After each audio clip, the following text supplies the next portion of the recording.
red flag. Yeah.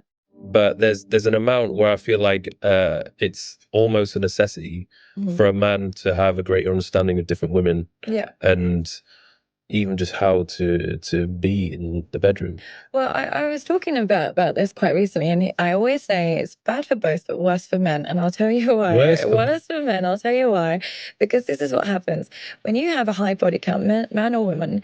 You have to drop your standards in order to have a high body count, either in the women that you're investing in or the treatment you're getting. I think it depends who you are. It depends who you are, but the reality is, even if you're Leonardo DiCaprio or whatever it is, you have to choose a woman who's very promiscuous for her to be okay with one night stands. So what's happening is you're now getting used to women who are calling their boyfriend saying, "Babe, I'll be home in 10 minutes," while she's in your bed.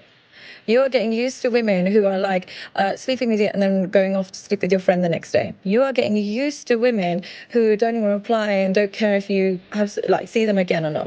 You are getting used to such low quality women that when you meet a girl who's also low quality, but she's slightly above the usual promiscuous hoe that you're used to, you start glorifying her and thinking she's amazing because your comparison level has dropped so low.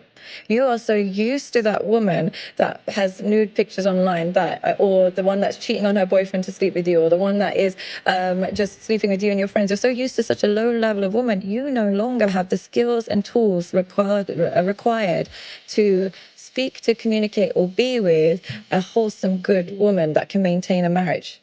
You are now going to attract another broken person because your standards have dropped.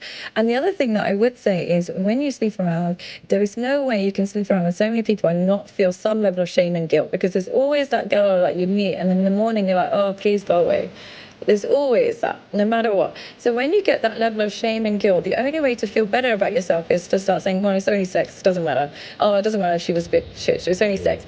When you start having that attitude, it's only sex, and minimizing the importance of sex, there is no way you can nurture that in a long-lasting monogamous relationship. You'll think it's only sex, so you can have it outside of the relationship. You'll be more polygamous. So whereas for women, it's not good either. I'm not saying it's a good thing for women, but men risk pregnancies. Women can get rid of a baby. Let's say a woman doesn't want to be with you. She has a baby, she gets pregnant, she gets rid of it that day. But say the average woman, if she gets pregnant with Mike fucking Thurston, she's keeping it. And you have no say in that. And now you're either stuck with this woman for the rest of your life, like to some degree, or you think, "I'm not dealing with this, that's your problem, I'll pay for it, but I don't want anything to do with it." But your child is now being raised in the hands of a man that you don't know or respect, by a woman you don't know or respect.